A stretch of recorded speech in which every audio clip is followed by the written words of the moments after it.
let's talk about transformational courses.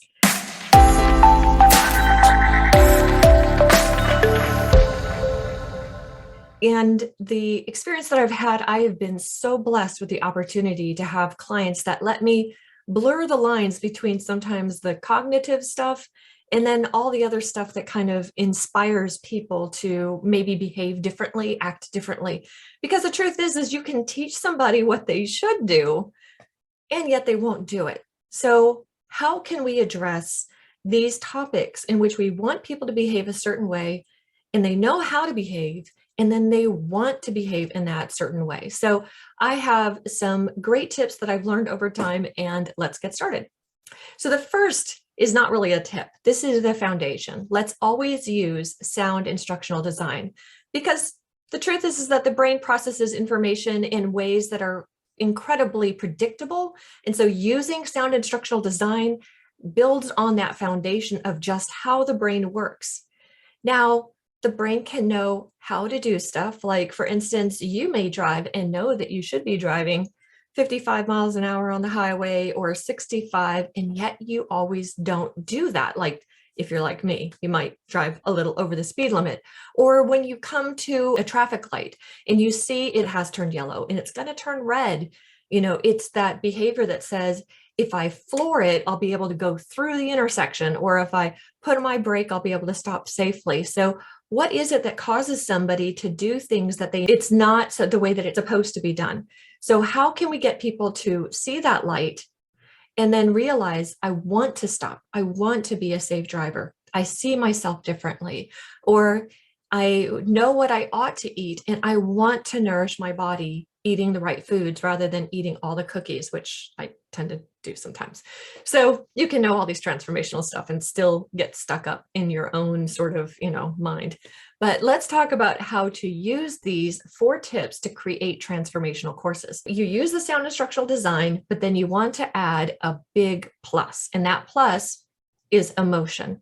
Now, when I say emotion, you might come to a conclusion that this is when you're using emotions that you're manipulating people.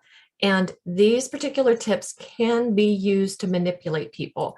So I like to put myself in the seat of somebody who is trying to do this for the benefit of the people who go through my courses and not for the sake of manipulating them.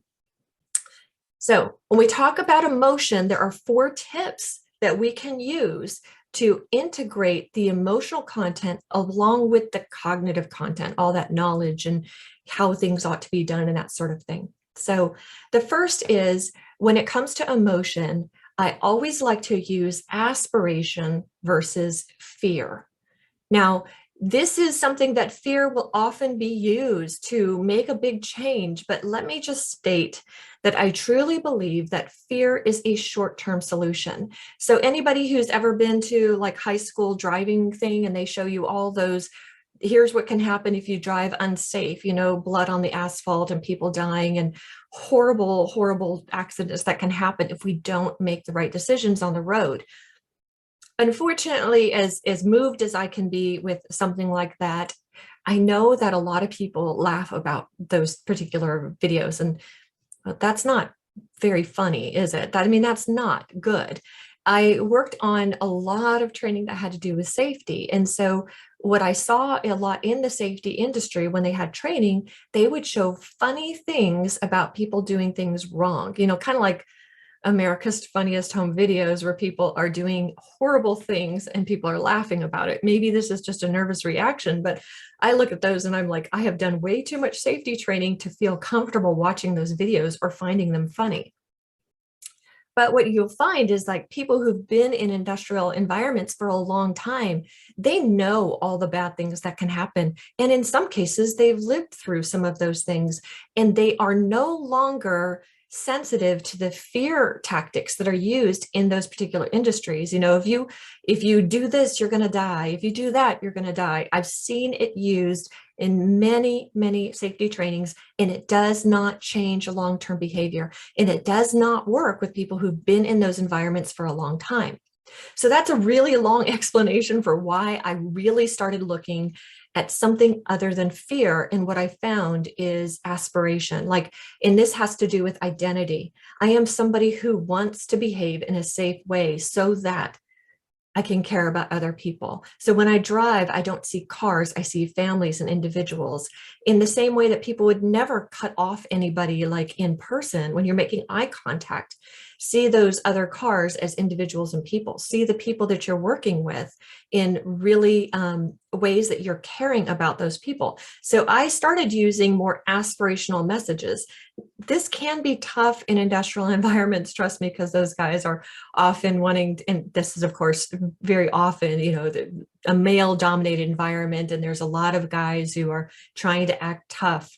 But these guys, they have families, they have people that they go home to. And so we started talking about those aspirational content and those aspirational emotions, and they began to identify as somebody who wants to be safety. So we started using slogans like "I am safety." So that tip number one is to use aspiration rather than fear.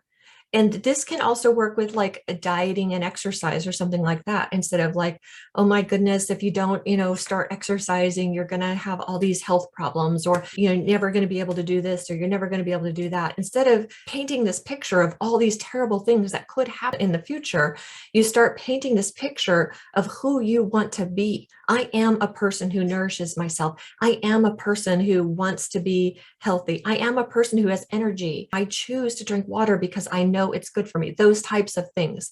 So can you use aspirational content instead of fear-based content? That is my first tip. The second tip is to contrast what is today with what could be. Now, I got this tip from a book called Resonate by Nancy Duarte, and it's probably my number one recommended book for anybody who's creating transformational courses. It's got fabulous content. Now, Nancy Duarte did not write this book for people who are creating courses. She used this book for people who are creating motivational and inspirational, transformational speeches. But the content in there is so incredibly great for anybody who wants to make a transformational course. But in it, she shows you this incredible structure that is the structure of a transformational speech. And it has this constant layering, this constant contrast of what is today and what could be. Again, it's aspirational and it fits in with that. And I started creating designs for my transformational courses to remind myself of where am I talking about how it is today, and where do I have an opportunity to talk about what could be if we make that change.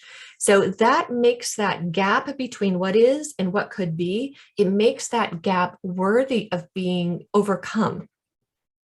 And the third tip that I have is to address your barriers. And this means that you're going to need to empathize with your students and say, okay, so we want them to do this particular thing, but why aren't they doing it?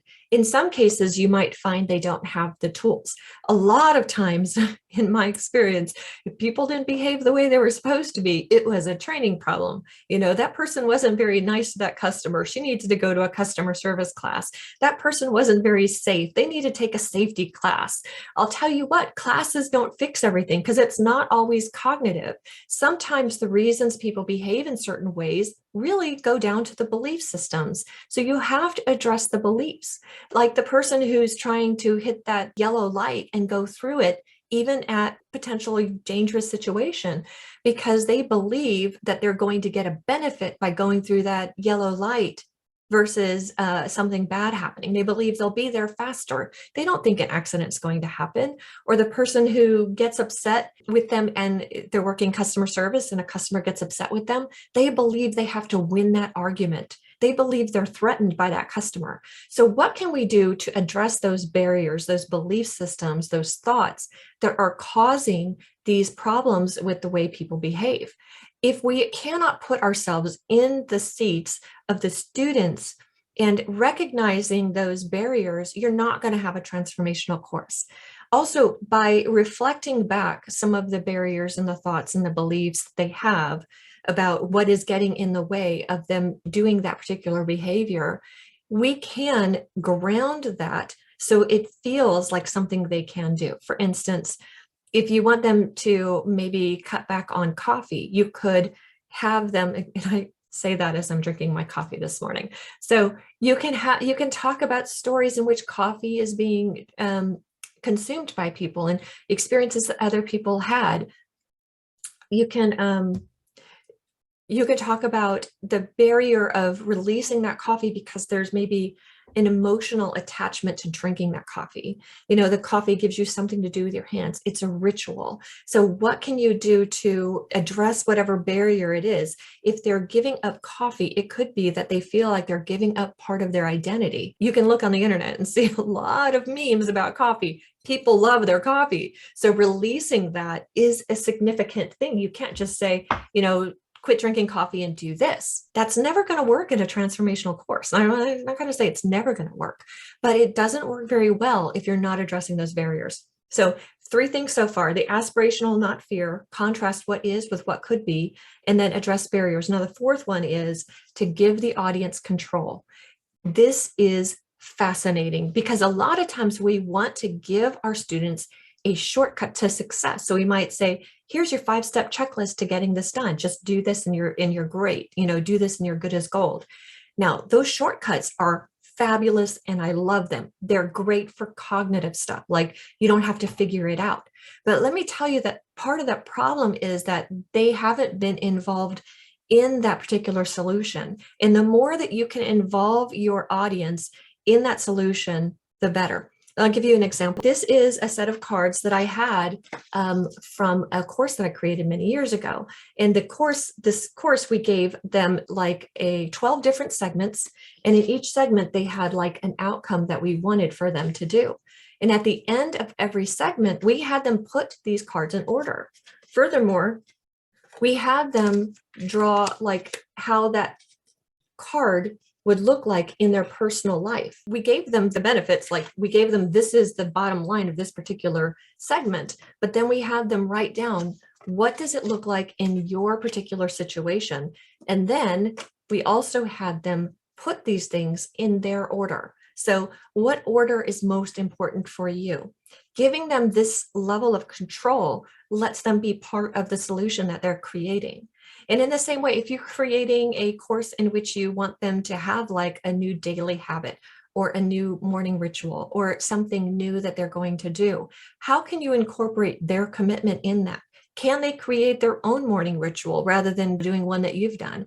Or maybe they can create their own checklist, those types of things. So if they can create their own solution, and if somehow they have a way of having an expert look at it and say, this looks like a great or a doable solution, now you have them involved in the solution. And that's going to build far more engagement in that particular thing.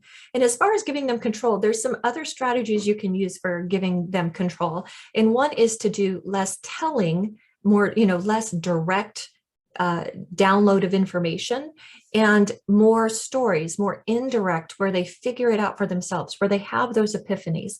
Because if they can come to those conclusions on their own, if they're involved in the content, if they can be engaged, now they have greater buy-in on getting those solutions implemented in their lives.